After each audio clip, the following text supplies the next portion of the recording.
Hello everyone, Mr. Wolf Recaps here. Today we will watch the 2016 American dark fantasy horror film called Before I Wake. Relax and enjoy.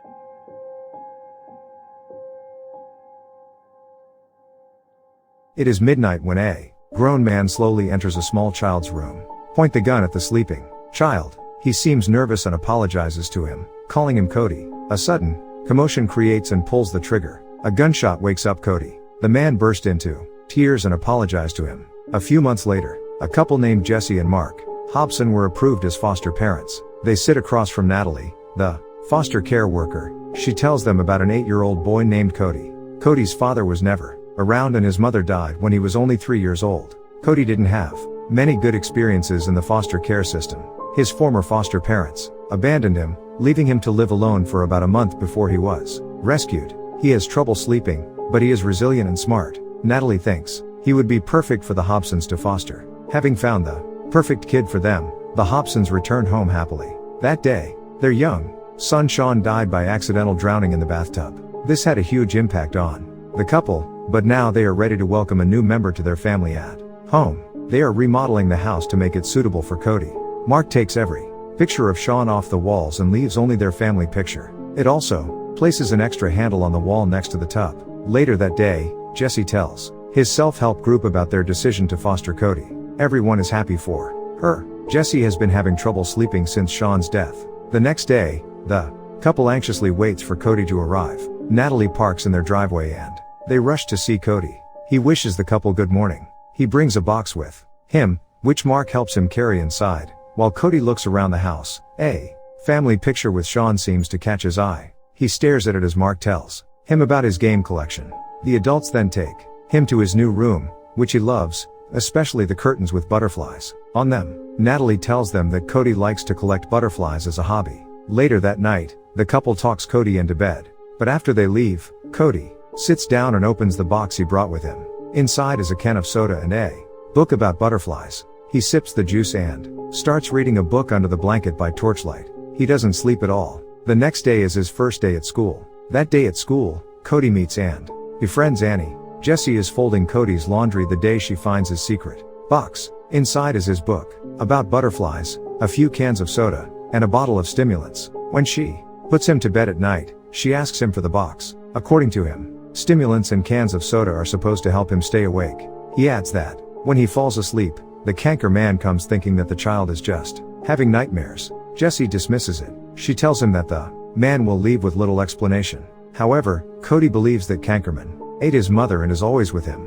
Jessie puts him to bed and goes to Mark. In their living room, she regrets going through Cody's box. He feels like she invaded his privacy, but Mark assures her that it's for his own good. Some time later, they watch a movie together. Then, suddenly, several butterflies fly into the room. They look holographic. The couple is not surprised to see so many at once. Mark grabs one in a jar for Cody as Jessie closes the windows. As the windows close, all the butterflies disappear. The couple was stunned. Jessie has a hard time falling asleep. That night he goes down to the kitchen where he hears a strange noise. He looks around to see if there are any intruders. Suddenly, Sean appears in the dark living room. Jessie is in shock. The glass falls out of her hand and breaks. When he looks up, again, Sean is gone. She goes to Cody's room to check on him. He sleeps peacefully. Cut to the next day. Jessie is back with a self-help group. She tells them that she saw Sean. According to her, Sean seems angry about being replaced by Cody. Later that day, Mark notices Cody staring at their family picture with Sean in it. He talks to the couple about Sean. They lovingly answer all of Cody's questions. At night, butterflies reappear. They look around when suddenly Sean appears in the room. She wears the same clothes as their family picture. The couple is more than surprised. They approach him to touch him. When they do, they realize that he is actually real. But Sean suddenly disappears. At the same time, we see Cody wake up. He comes down and apologizes to the couple. Breakfast the next day is awkward. Jessie and Mark don't know what to say. They are still in shock, but they believe Sean's appearance has something to do with Cody. Cody apologizes to them for something. Later, when Cody comes home from school, the family watches videos of Sean. It's a Christmas video and all three of them look very happy in it. That night, after Cody falls asleep, Mark and Jessie stay in the living room. Suddenly, the room lights up with Christmas lights and a Christmas tree appears. Just then, Sean appears in the clothes he was wearing in the video. The video came to life. Mark and Jessie were speechless. They finally realize that Cody is blessed with supernatural power. All his dreams come alive while he sleeps. However, when he wakes up, the dream is gone. Cut to the next day. Cody draws a figure of a man and continues to scribble on it. He tells Annie it's a cankerman. Sometimes, when Cody scribbles over him, it keeps the man away. Jessie returns the photos of Sean for Cody to see. She wants to meet her dead son again. However, Mark doesn't like the idea. He accuses Jessie of using Cody to fulfill her desires. But Jessie insists that Cody is the only one who can help them heal. Annoyed, Mark puts the photo frames away. The next day, Cody brings a butterfly trapped in a jar to school, but his bully Tate smashes it. Cody stayed up all night in fear of cankerman, almost falling asleep in class. During the lunch break, he gets permission to rest a little in class. He is alone there. When he falls asleep, Cody dreams of cankerman. Cody's blessing is also a curse. Along with his dreams, his nightmares are real. While Cody is sleeping, his bully enters the classroom and confronts cankerman. Annie sees the cankerman surrendering to Tate and screams in fear. Cody wakes up, but Tate is gone. The police arrive at the school to investigate the disappearance. Cody can't risk falling asleep now, so he drinks coffee to avoid falling asleep.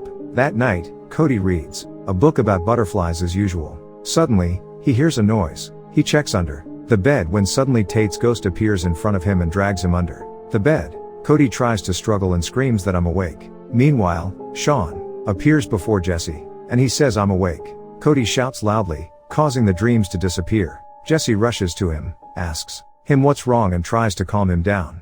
The next day, Jessie talks to the doctor about Cody's insomnia. Meanwhile, Cody and Mark go shopping and buy things for Cody's room. When they return home, there are two policemen in front of their house. They want to interview Cody about Tate's disappearance. Later that day, Cody asks the couple about Sean's death, but the couple brush off the questions. Jessie mixes the prescribed sleeping pills with Cody's milk, unbeknownst to her husband, and he drinks it.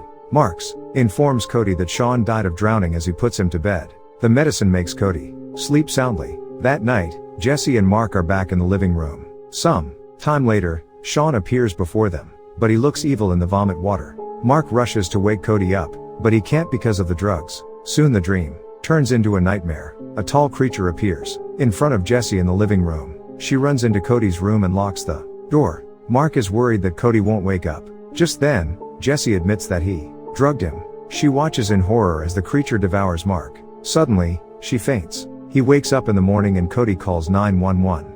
Mark is nowhere to be found. It was as if he had vanished into thin air. But the police arrive on the scene and accuse Jessie of drugging the child. They believe Jessie and Mark are abusing Cody, so they take him away as Jessie cries for them to stop. Jessie then goes to Natalie, but she also accuses her of child abuse and tells her to leave. However, Jessie notices Cody's file on her desk and manages to steal it. Through the files, she finds out about a man named Willen Yang. He is the father of another family that Cody fostered. She goes to see him. Yang tells her that he and his wife nursed Cody for 15 months before his dream consumed his wife. He was so angry with Cody that he almost killed him.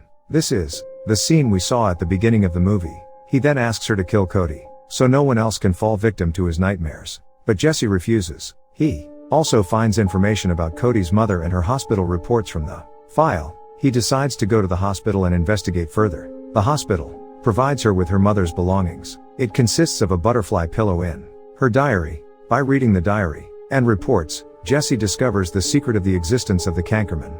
He then goes to the orphanage where Cody is staying with a pillow. Cody hasn't slept in a few nights, so his caregivers are worried about him. Unknown to cankerman, they give him a sedative to help him sleep. Cody dreams of a man. That night too, when Jessie enters the building, he sees several nightmares in each room. The first thing that startles you is the fluttering of the black moss. Then he sees Sean drowning in the bathtub. He then sees a terrifying looking woman turn Cody's head. Finally, she sees Mark appear in front of her. Scared, she closes the door of that room. Finally, reaches Cody's room. A cankerman man runs towards her. Attack, but instead of running away, she shows him the butterfly pillow. The man turns into Cody, who then disappears. Jessie picks up a sleeping Cody and takes him out.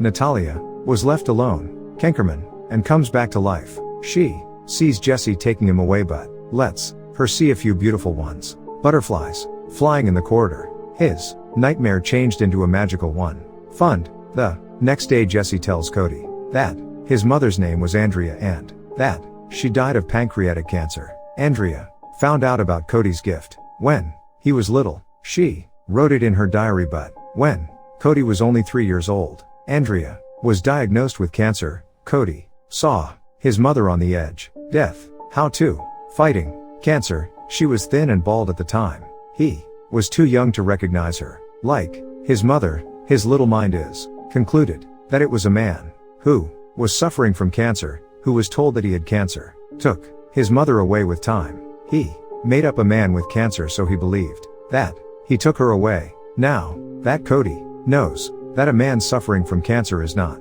the real Jessie, believes that is nocturnal. The sea will not return. However, Mark and other people who are he took, they still haven't returned. Jessie believes that if Cody learns to, it controls its power, it exists possibility to return. Cody thanks Jessie for bringing him home, and her name is Mom. Begins to learn how to control his magical bow.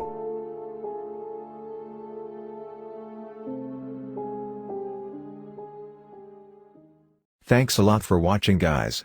If you like this video, please consider subscribing to my channel.